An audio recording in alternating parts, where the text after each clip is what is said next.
Matinding ba nga yan, mga kababayan, ang nangyari sa pagitan ni Senator Marcoleta at ni Kiko Matsing Pangilinan? Oh, dahil ito kasi si Matsing, mga kababayan, bida-bida. Bida-bida sa kanyang mga resolusyon, mga kababayan. Base doon daw, mga kababayan, sa West Philippine Sea, laban ang China. Ayun, na-call out ni Senator Marcoleta. Itong West Philippine Sea, atin ito. Tinanong ni Senator Marcoleta, mga kababayan, alam mo ba kung kung mayroon ba tayong eksaktong mapa dyan sa West Philippine Sea? Apparently, mga kababayan, walang eksaktong mapakita si Kiko Matsing Pangilinan at ang kanyang sinight lang, mga kababayan, ay yung sinabi ni Carpio na hindi naman, mga kababayan, recognize sa UNCLOS. Oh. Ang sabi ni Senator Marcoleta, mga kababayan, unahin muna natin itong pag-establish kung saan talaga ang eksaktong mapa ng West Philippine Sea natin. Bago tayo dyan pupunta sa mga chichibureche, na gaya nitong mga pinapanukala ni Kiko Matsing Pangilinan, mga kababayan. Nagalit si Matsing at ayaw niya, mga kababayan, tanggapin ang suhestyon ni Senator Marcoleta. Kaya nagkakagulo na. Panoorin niyo po, ha? I'd like to thank my colleague from the gentleman from Pampanga and Quezon City to Si Matsing, si Matsing ang kanyang ka-interpolate dyan, mga kababayan. for having readily accepted questions from this representation. Katinding away na naman ito, mga kababayan. Mr. President, in the sponsorship speech of the Honorable Senator Kiko from Pampanga Matsing and Quezon City, Pangilinan. he said that the resolution will signal our resolve to prevent China from claiming 500,000 square kilometers Wow! of our exclusive economic zone.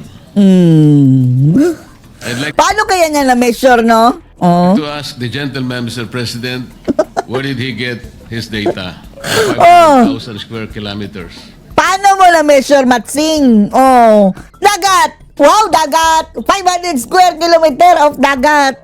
Yes, Mr. President, the data was taken from the computations based on the Ay, nako, Matsing.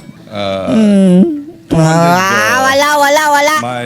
nautical miles exclusive economic zones, Mr. President. And juxtaposed Are you with sure? the claim of the of China in the 10-dash line wherein about 90% of the West Philippine Sea, South China Sea Bakit ka makikialam dyan, Matsing? Hindi ka naman, presidente. Dadagdag ka pa sa gulo, Mats. is being claimed by them.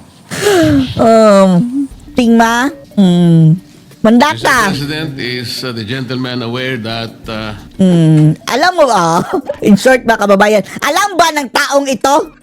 there is a post from the National Security Council of the Philippines Alam mo ba yan, Matsing?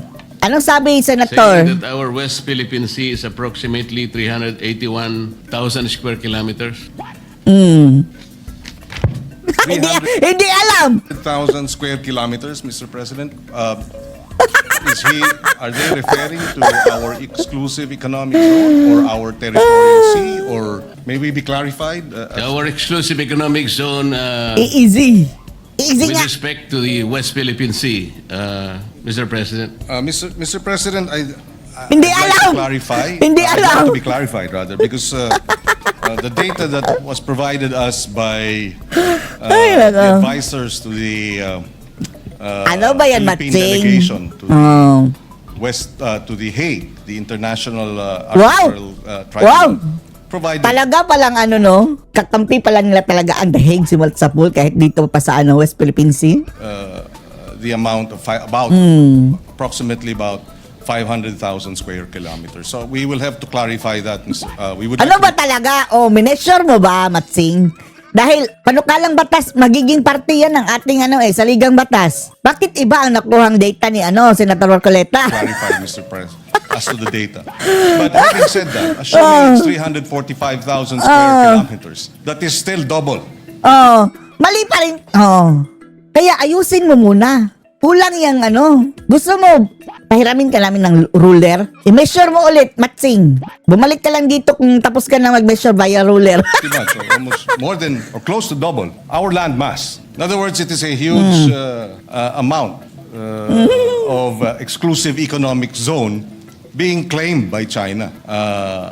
that we have sovereign rights over our territorial sea, as well as we have exclusive rights over our exclusive economic zone, which includes, as the gentleman has mentioned, at least from his data, 360,000 plus square kilometers. So ano ba talaga, Matsing? 500 o 300? Mas malaki pa sa ating lupain.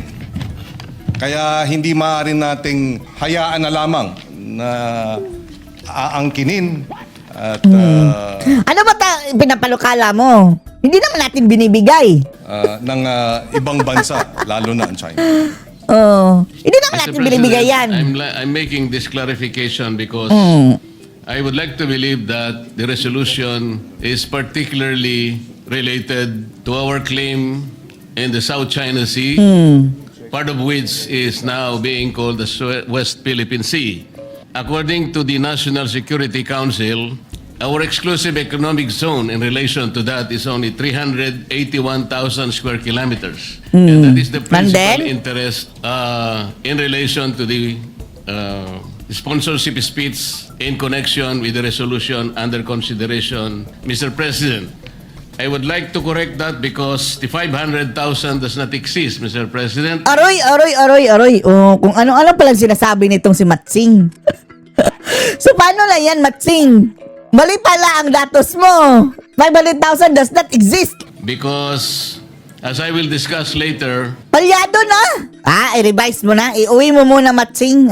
I-measure mo muna yung dagat, dagat.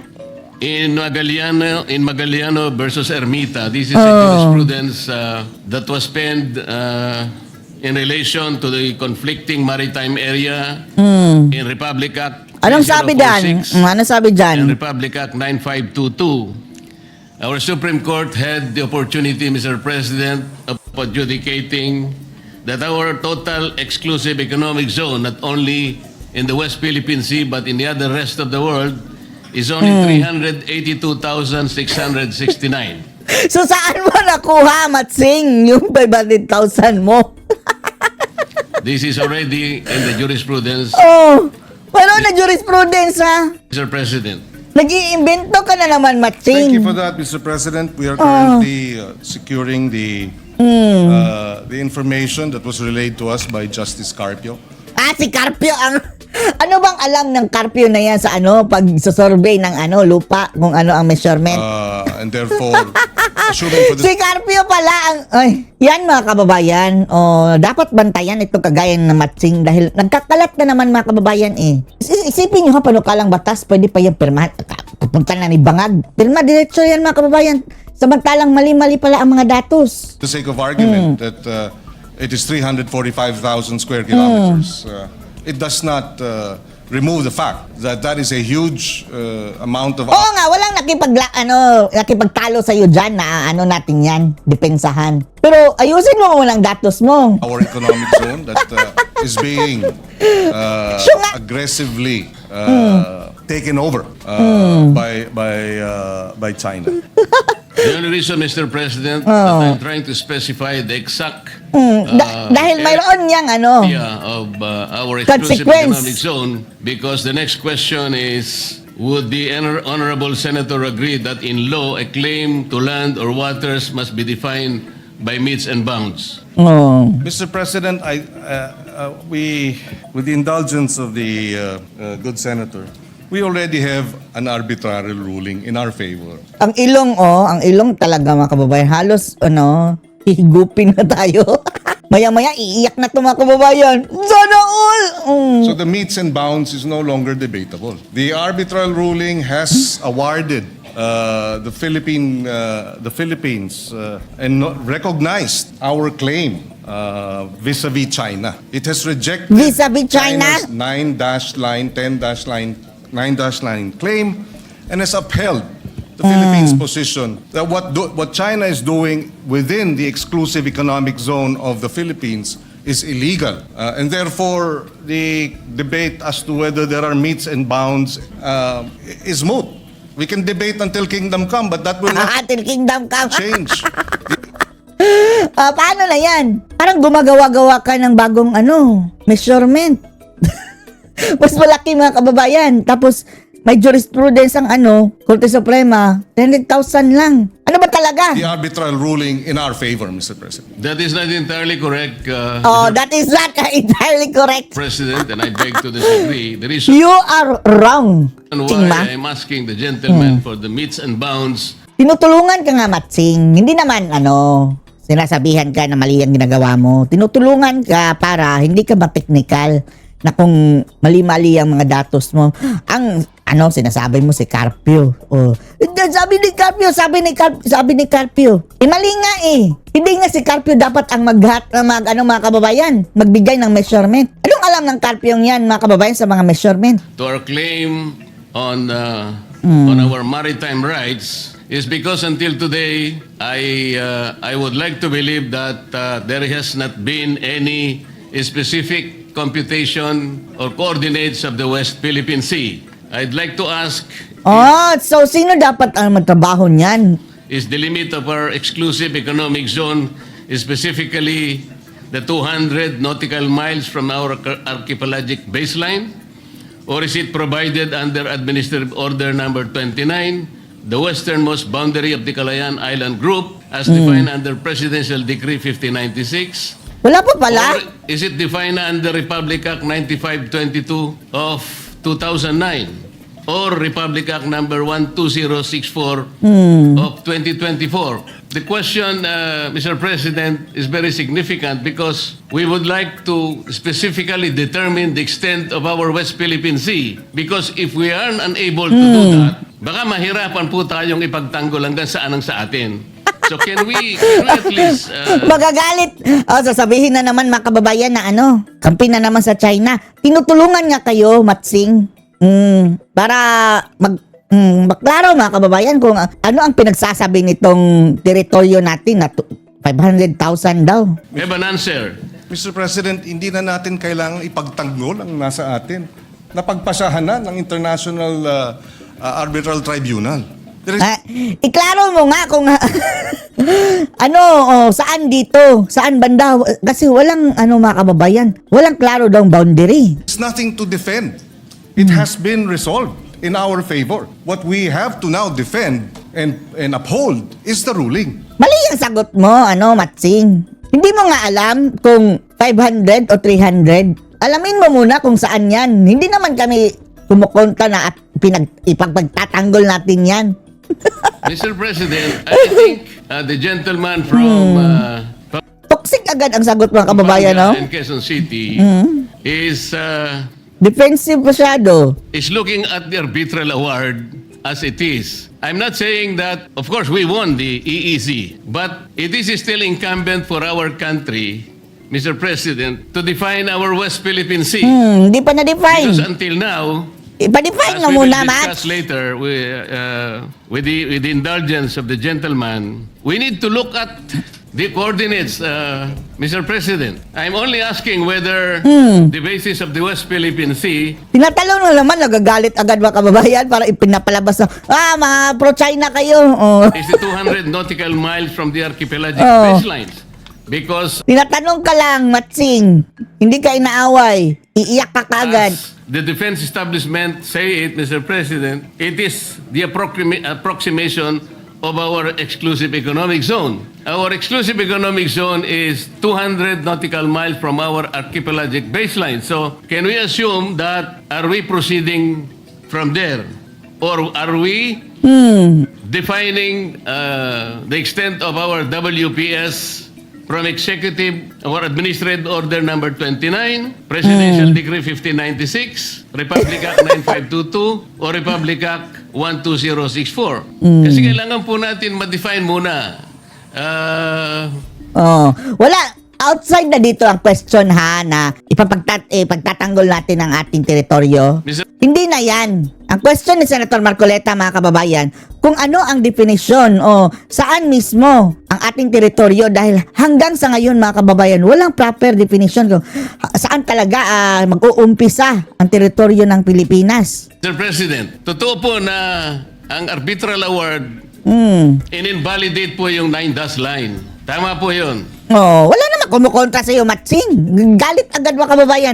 Ipinapalabas agad kayo naman, mga kayo, mga China kayo. Ay nako, mga Matsing-mats. Pero hanggang doon lang, hindi naman sinabi ng arbitral award kung hanggang saan ang hangganan ng ating West Philippine Sea. That's why I am asking the gentleman kung alam po niya kung saan tayo Hindi niya magsisimula. alam. Para sa ganon, Oh, sa measurement, Matsing. i-determine natin, i-ascertain natin ang extent ng ating West Philippine Sea. Saan tayo mag... Yes, if I may reiterate, Mr. President, we Ang mapa see the mo. point, being raised by Senator Marcos. Hindi mo pa rin naintindihan He mentioned, siya nga. Administrative Order Number 29, which defines the West Philippine Sea. It was issued in 2012.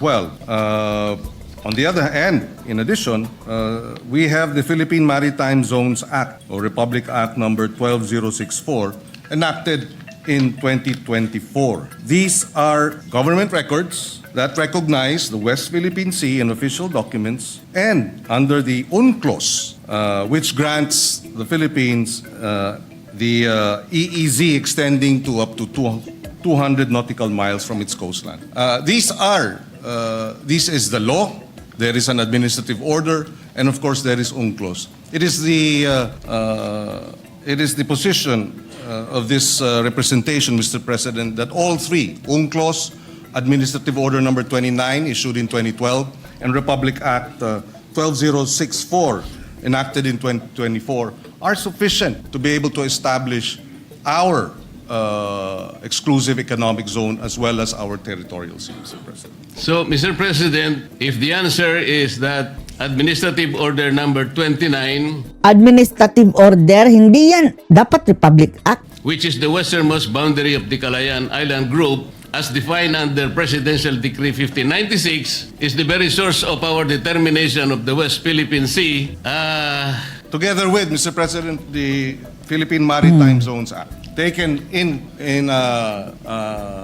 conjunction with. So it's the AO 29 as well as RA 12064, and finally UNCLOS. Yes, Mr. President, isa-isayin lang natin. Doon muna tayo sa Administrative Order Number 29, which confirmed Presidential Decree 1596. Mr. President, under PD 1596, President Marcos Sr. drew boundaries around certain features of the Spratly Island and called the enclosed area as Kalayaan Island Group. At that time, there was no exclusive economic zone yet under the UNCLOS.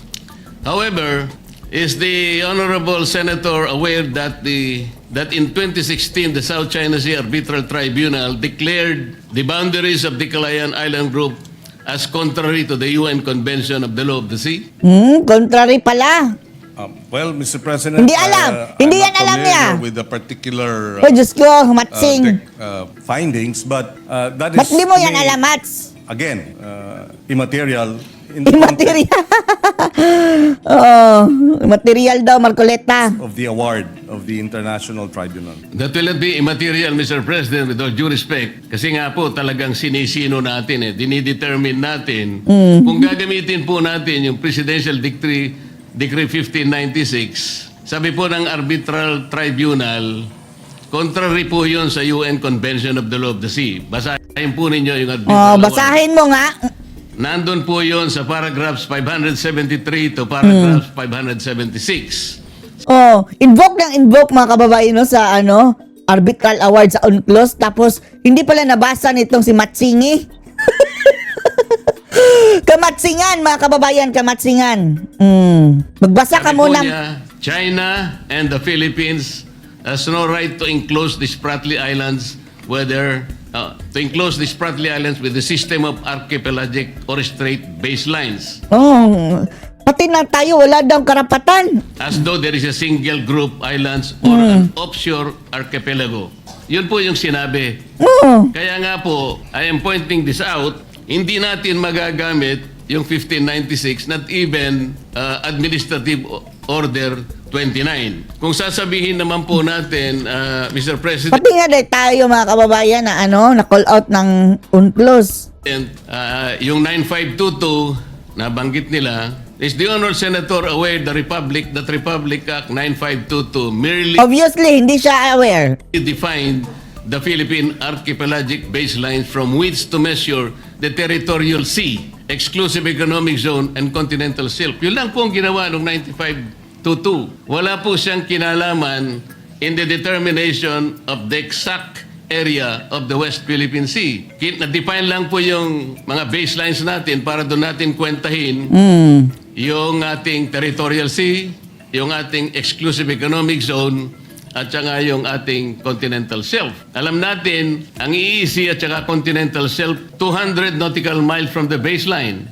Territorial sea is 12 nautical miles from the baseline. Ngayon po, Mr. President, kung halimbawa ay babanggitin natin ang Republic Act 12064, ito po yung 2024 law, ang may problema po ito Section 2 of Republic Act number 12064 Ay, nako, Matsing.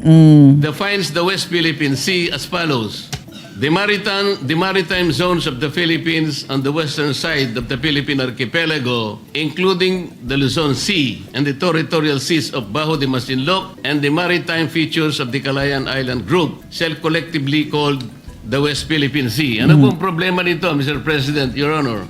Based on that definition, would the Honorable Senator agree that the westernmost limits has two elements? Yung 200 nautical mile limit of the Philippine Exclusive Economic Zone and Continental Shelf and the 12 nautical limit of the enclave territorial sea of high tide elevations of Kalayaan Island Group, including those outside the Philippines Exclusive Economic Zone. Hindi rin po natin magagamit yung 200 nautical mile limit, Mr. President. So, Bakit paano po? na yan? O, Matsing, paano mo i-resolve? Matchmaking. Oh.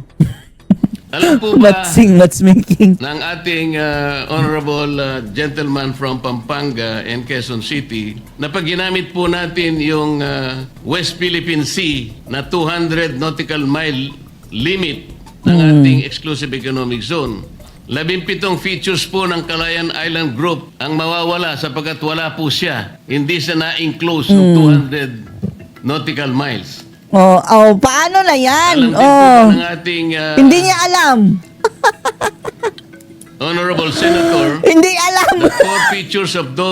that four of those features would fall outside the definition of the West Philippine Sea as occupied by the Philippines. Ito pong apat na ito ay okupado na ng ating bansa. Ngunit wala po siya sa 200 nautical miles Katulad po ng Pag-asa Paano na yan, Matsing? Ipamimigay mo na lang. na tinatawag na Tito Island. It's 227 nautical miles to Palawan. Parola or Northeast K, 240.2 nautical miles to Palawan. Kota or Lagos Ayan na. Nga na si Island Patsing, is mga kababayan. 207 nautical miles to Palawan. And Lakiam K, 203.7 nautical miles to Palawan. Are you aware, Mr. President, Hindi siya aware. that these features are separated by high seas? Ito pa po ang problema Kaya po nagiging importante na kailangan po natin i-define. munang pag-aralan hanggang saan eksakto po ang coordinates ba ng ating West Philippine Sea. Dito po sa binabanggit natin. Ito excited masyado to si Matsing, mga kababayan. Kunwari lang pinagtanggol natin ang Pilipinas. Kunwari, tapos mababasura lang din. Kagaya lang ginagawa ng mga bangag, mga kababayan, sa ICI na ang resulta, wala. Mga batas sa ngayon. Sasayang lang ang effort. Hindi po natin sila magagamit, Mr. President. Hindi pala magagamit. Napakahirap po ngayon nating sagupain yung mga pananaw na parang may nag-aangkin ng atin pero Unahin na muna ang ma-define kung ano talaga yung atin. ang definition Kaya po kung dito ako talaga. nagsisimula, Mr. President. Mr. President, if I may be allowed, You're not allowed. again, I don't see the point. Hindi mo nakita ang punto. Ang punto ni Senator Marcoleta, i-define na muna natin bago ganyang-ganyang mga chichibureche mo. Dahil kung hindi mo nga alam ang eksaktong measurement, magsasayang lang tayo ng oras. Mananalify din later on. Nagigets mo ba, Match? O talagang mahina ang kokote mo? Are we trying to say here that the arbitrary ruling was erroneous? and therefore we should Hindi, conflicting doon sa ating naunang claim. stop claiming Hindi naman niya sinabing stop claiming. what was awarded us. I don't see the logic, Mr. President. Illogical ka kasi. We were awarded by the arbitral tribunal. At the same time, sinabi doon na even China or the Philippines, hindi pwedeng akinin daw yung mga kababayan andun sa sprat It's list. ours. Now, is the gentleman saying the tribunal Klaruhin lang. was mistaken, and therefore what was awarded to us should not have been awarded to us because of these Gumagawa-gawa ka ng kwento. problematic, well, at least from the point of view of the good senator, problematic definition of what the West Philippine Sea is. I beg to disagree, Mr. President. Besides, the arbitral ruling did not touch on the issues being raised today by the good senator. And even if it did, assuming it did, hypothetically, we were still awarded, and we were our claim and our rights were recognized, and China's rights were rejected. Are we saying here now, Mr. President, that we have to go back to the arbitral ruling, to the tribunal, Ang sinasabi niya, i-define muna. present a new definition of what what constitutes West Philippine Sea, so that they can amend or they can set aside the award? Please, I would appreciate Sige ha, explainan ka ha. be clarified. Makinig kang mabuti ha. Let me clarify, Oh, Mr. Matsing, ha, President. Are we Matsing. getting the impression that the West Philippine Sea was awarded to us by the arbitral tribunal on a silver platter? Sinabi po niya kung nasaan yung ating mga coordinates? Well, Wala. Mr. President, Tayo po ay merong entitlement sa 200... again, Mr. President, assuming that these have to be defined, I think we can define that by Philippine law. Assuming, I'm without conceding. Kaso nga lang, doon sa ang problema kasi diyan mga kababayan, sa Philippine law, iba-iba rin mga kababayan ang definasyon. Kung susundin natin yung isa, mawawalan tayo lugi tayo mga kababayan. Tapos kung susundin din natin yung isa, lugi din. So ang tamang paraan siguro, uunahin mga kababayan ang ng mga mambabatas, uunahin ang pag-define, panibagong definisyon ng kung ano talaga ang teritoryo natin sa West Philippine Sea para hindi tayo lugi. That there is no definition because we believe it has been properly defined, and the maritime base. Oh, we were not in the Senate then, but Na-discuss nyo na pero hindi pa talaga opisyal. Sige. Mr. President, may I, Mr. President? The majority leader With is indulgence to those who were with not the permission here. of course, Yes, with the permission of the two gentlemen. Senators Pangilinan and Rodante Macron. Yes, for the indulgence of our colleagues who were not here, the 19th Congress, namely Senator Pangilinan, yourself, Mr. Senate President Pro Tempore, the Senate President, and Senator Marcoleta. We had a long discussion on the floor approving the baseline Philippine Isinabatas nyo ba? Baseline Maritime Zones Act. Isinabatas nyo ba? Batas yung pinasa ni Senator Sige, Tolentino, ipakita was ninyo. also the majority leader at the time. And I can clearly recall he would always perform his explanation on the middle podium With the a finger? blackboard. Whiteboard rather, with a map. Pinapakita niya, pure, like a teacher, like a professor, showing the map of the Philippines and what it covers. So meron na po tayong approved and signed by the President a Republic Act on these two measures. It was the Philippine Baseline Law and the Philippine Archipelagic Sea Lanes. So maybe the two gentlemen can look into these two laws. Bakit hindi yan ginamit ni Matsing? Ang ginamit na mapa ni Matsing ay yung mapa daw ni Carpio. See the exact coordinates that Stupid. we approved as a law, as laws. This is Republic Act number 12065 and 12064. With the permission of the three gentlemen, the Senate President is recognized. With the permission of gentlemen, because this will be an interview. Ayan na naman si Soto, bendalo na naman ito mga kababayan. Wala na. Not really to Wala go na into maasahan conundrum, dyan. but, Mr. President, may ask a question. Yung ban China, meron silang coordinates? Ayan Yung na, no? baseline nila? Wala eh. Tayo nga may baseline eh. may baseline To the rescue ng mga ungas, oh. To the rescue, ungas. Wala eh. Oh. Tayo nga, may baseline survey law eh. Sila wala. Kukuyugin nila si Marcoleta dito, mga kababayan. Kukuyugin nila. Eh, kung ano maangkinin kanila eh. So, I want to Eh kayo, ay nakakatulong yan. O, i-resolve nyo na ngayon pa lang. Hindi naman kayo sinasabihan na ibigay na yan sa China. Mas mabuti na yung klaro. Dahil pagdating sa panahon, hindi na tayo mako-confuse kung anong susundin natin. Hindi yung pabalang ng pagkasabi mga kababayan. Bakit ang China? Wala ba? O, meron bang baseline? find out where are the coordinates of China in the West Philippine Sea. Mr. President, may I request that, pakiano nyo ngayong number 3, yung Mr. South President, China Sea.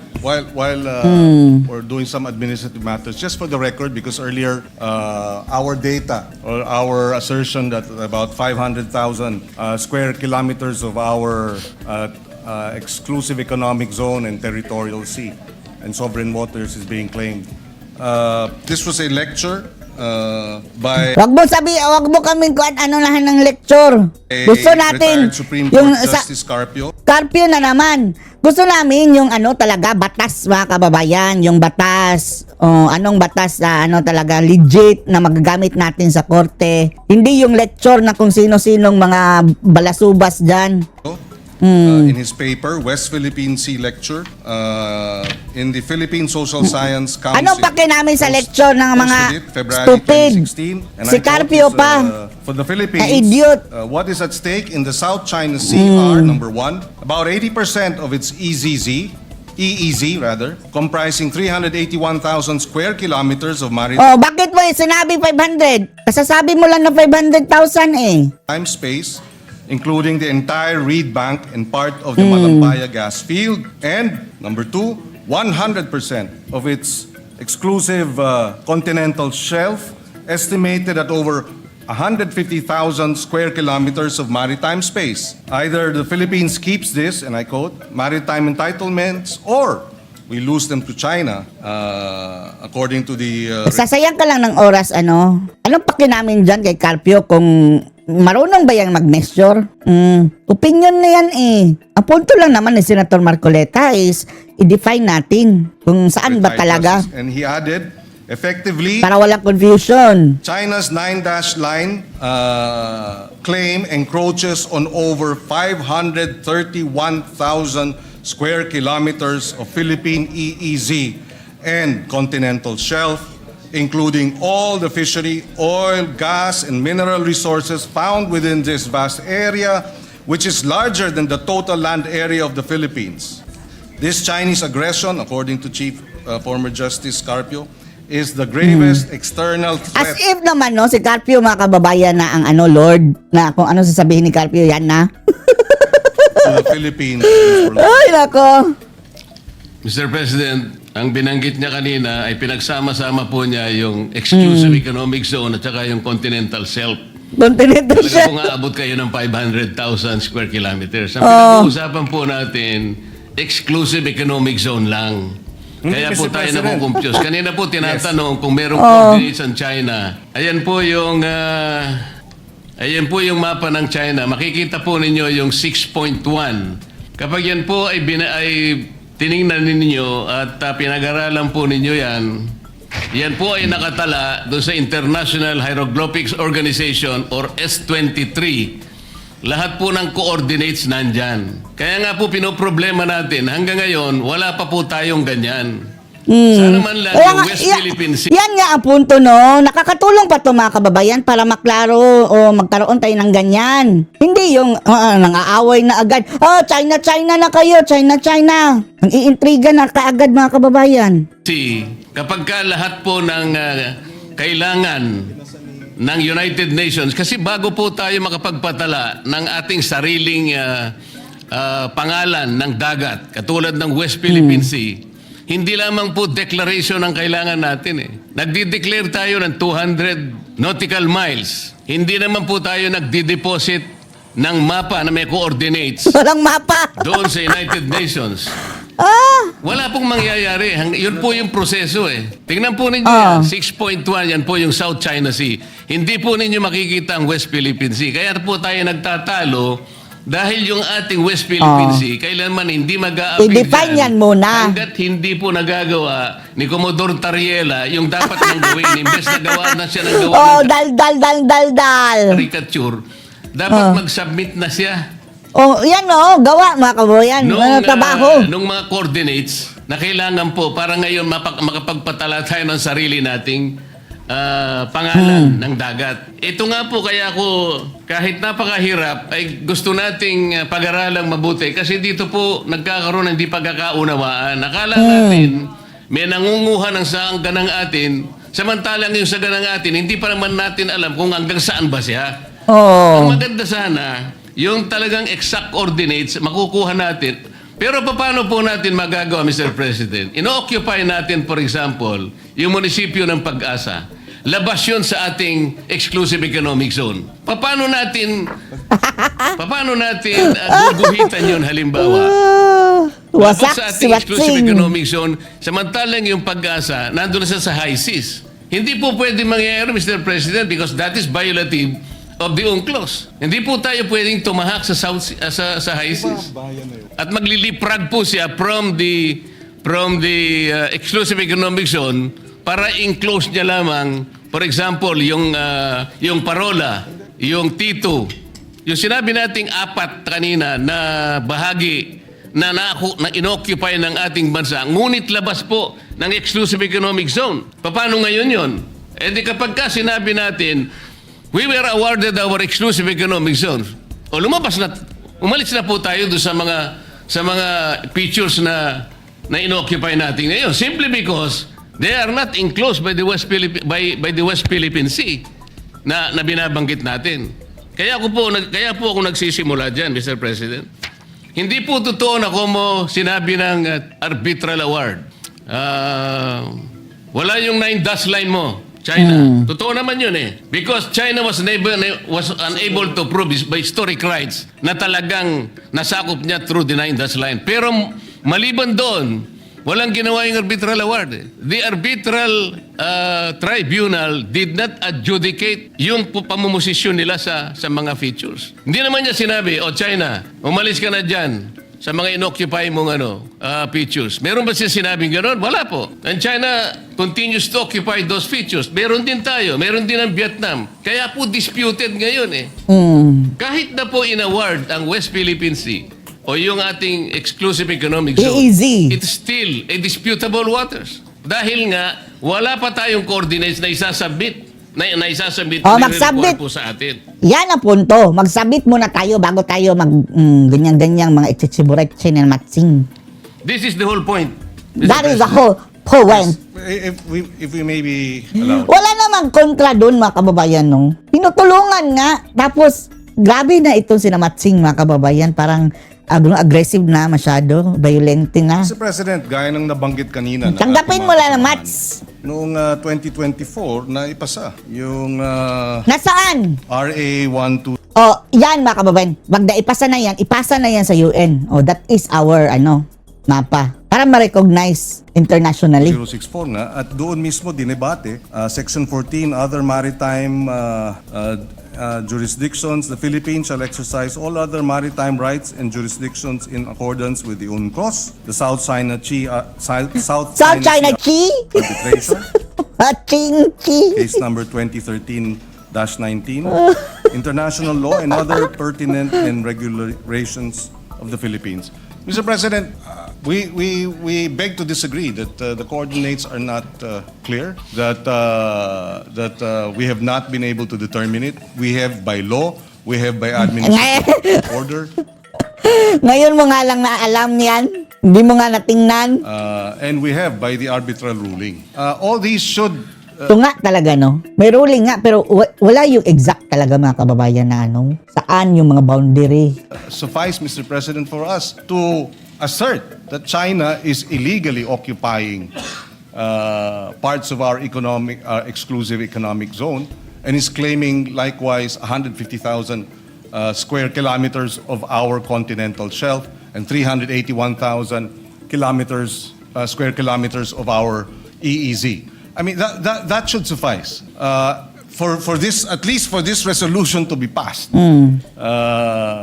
Wala.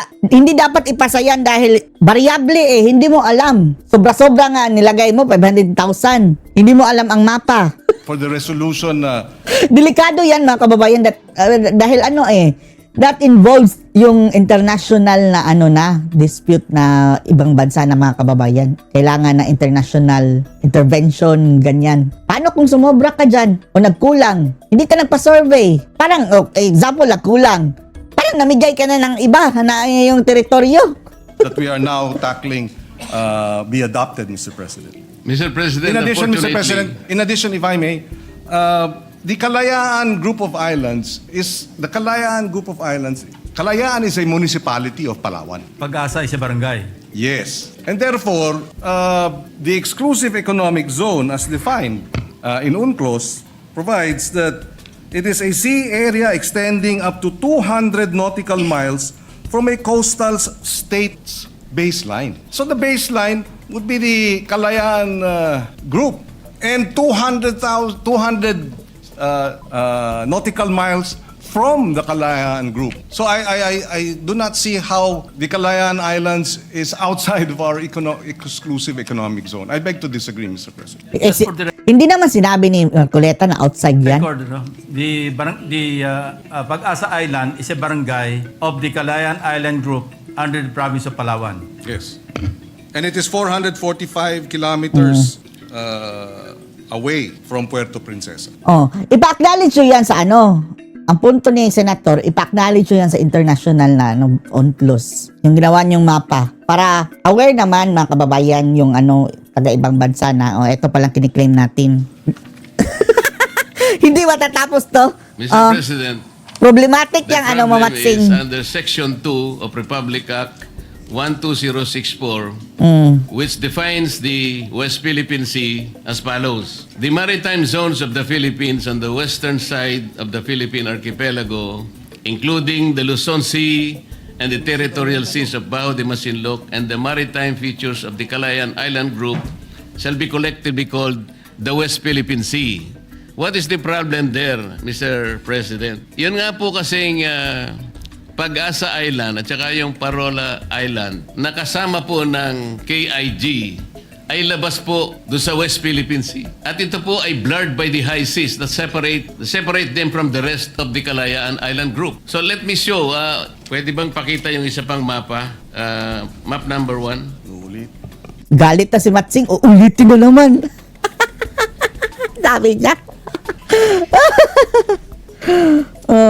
Tigas kasi ng mukha mo, Matsing Tinutulungan ka na nga.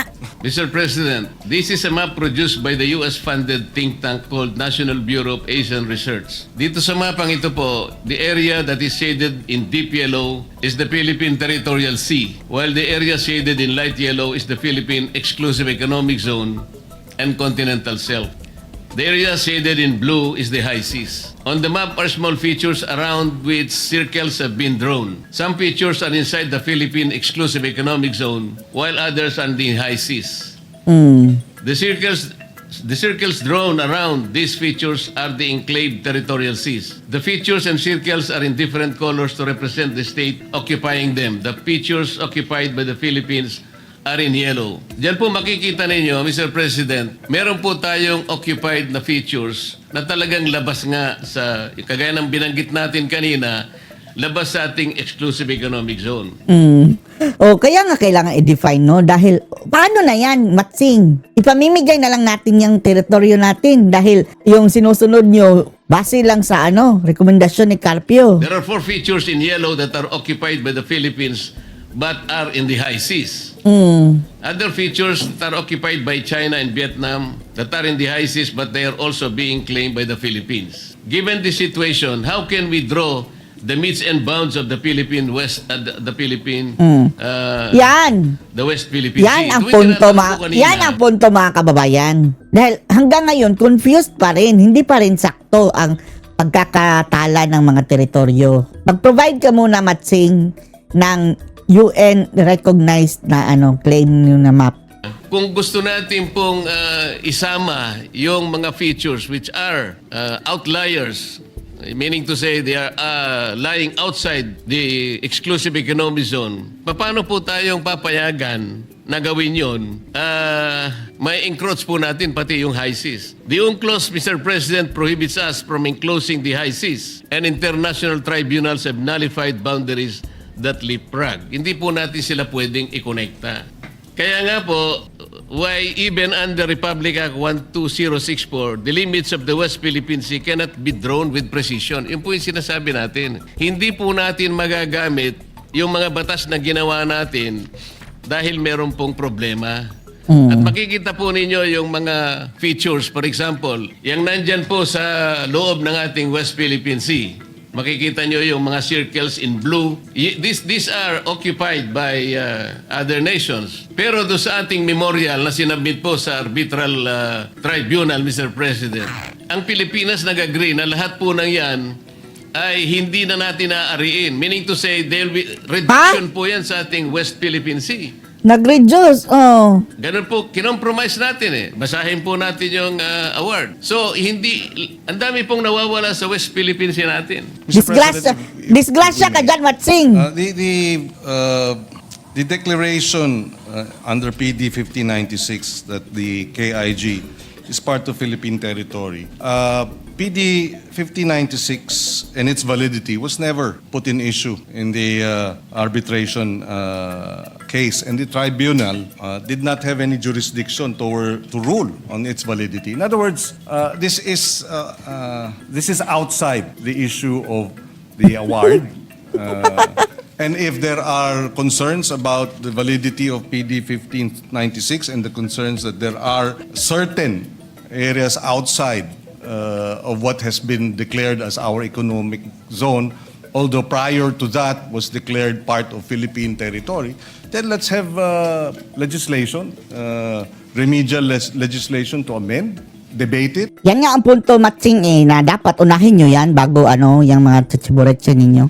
If the good senator believes that should be part of Philippine territory and would like to amend PD 1596 or affirm it, then let's debate it on the floor by way On the of floor. proposed legislation. But in the context of the arbitral ruling, Mr. President, I will again point out that this debate, no matter how lengthy, will not change the ruling, which was in our favor, and therefore we should defend and uphold it. Rather than go into a question of, wait, sandali lamang, kasi yung arbitral ruling na yun, hindi sinama yung ilang mga Wait. Kalayaan Island Group. So dapat, wag Dapat unahin nyo muna, resolve. natin i-recognize yung award na yan. Hindi naman po tayo papayag dun. No, wag ka pumayag. Hindi Hindi lulusot po ganun yan. ang punto natin, Mr. President. Kung sakaling tayo po ay may karapatan talaga, at meron naman talaga tayong karapatan sa ating West Philippine Sea, na sa ngayon ay ina-approximate nila na ito na nga yung ating exclusive economic zone, kinakailangan naman nating makita yung hangganan para sa ganun No, yan lang. maipagtanggol natin ang lahat ng saganang atin. Nagbabudget tayo, binibigyan natin ang ating Department of National Defense. Tapos hindi pa na-define. Ang daming mga features na wala sa ating West Philippine Sea, na wala doon sa ating exclusive economic zone. Wala namang, nandun outliers po siyang gano'n. Pagkatapos, sinasabi ng 1596, atin yun, pero sabi ng arbitral Atin to. tribunal, sabi ng award, sinabi na nga natin, paragraphs 573 to paragraph 576, neither the Philippines nor China has the right to enclose that part of the Sprat list. Ibig sabihin, ninalipay niya po yun eh. So wala din yun eh. Kinakailangan nating itama lahat. Sangayon din sa UNCLOS na doon naman ay signatory tayo. Ito po yung kanina ko pa gustong ipaliwanag. Walang masama na yung ating saganang atin, pag-aari natin, madetermina natin. Halimbawa, binigyan tayo ng isang pag-aari, isang sukat ng lupa. Sinabi ng ating kaibigan, mula sa bundok na ito hanggang doon sa bundok na yun, sa iyo yan. Alam po ninyo, pag hindi natin natituluhan yan, nakuha yung kabuuan kung saan ang ating useless. pag-aari, mahihirapan lang tayo. Kaya po nagkakaroon tayo ng pag-aaway, ngayon lamang po Kaya Diyan pa lang, nakikita na natin. Away na. Ang talagang pangangailangan, napag-aralan nating mabuti muna ito. Kesa sasabihin natin, gagawa ng halimbawa ng caricature ang isang Commodore natin na ilalagay niya sa nakakatuwa at pangit na itsura ang leader ng isang bansa. Imbes na yun ang gawin niya, Oh. siguro kinakailangan muna nating i-determine with precise precision at with coordinates para sa ganon, alam na natin, maiguguhit na natin, hindi lamang sa tayo lang ang nakakaalam ng ating West Philippine Sea, pati po doon sa S-23. Ito po yung International Hydrographics Organization, matatala na yung ating West Philippine Sea. Magkakaroon na po ng coordinates, kagaya po ng pinakita natin kanina, ng South China Sea is designated by 6.1. Yun po sana yung dapat natin munang gawin. Mr. President, just before With the permission of the two gentlemen, Senator before I Rizal yield the Ontiveros. floor, Mr. President. Tapusin niyo na just daw. Very quickly. Yes, Mr. Senator President, yung binanggit ni Commodore Tariela, dinipensahan na ng ating Department of National Defense. At Kaya nga, sa halip na mga away, magtrabaho kayo ng sakto. Armed Forces of the Philippines. Tapos ngayon, narito tayo, may Senate resolution, sumasang-ayon at sinasang-ayunan ang posisyon ng Department of National Defense at ang Armed Forces of the Philippines sa mga bitiw na salita ni Commodore Tariela. Hindi ba dapat susugan natin at suportahan natin at we rally? Susugan ninyo para gulo. Mga stupid kayo Para kayo mga bata susugan ninyo yung sinabi ni Tariela. Our armed forces, our Department of National Defense, rather than kowtow, not kowtow, but rather than give China. As if naman, itong mga tao to, na talagang concerned dyan, mga kababayan. Pasikat lang Gulo lang ang hanap, mga kababayan. Pabida-bida na inaaway daw ang China, ang lakas daw sila. The benefit of the doubt as regards their motivations in attacking one of our men in uniform. We have to defend. Wow, Support the defend daw. Sige, National- sige Matsing, mauna ka na. Defense and the armed forces of the Mababasa Philippines. ka dun. It's as simple as that, Mr. President. Yes, with the permission of the two gentlemen. Senator Rizal Ontiveros is recognized. Ay, nako. Jack. Tapos na. Wag na tayo makinig dyan sa virus, mga kababayan. Anong masasabi nyo dito? Post your comments below.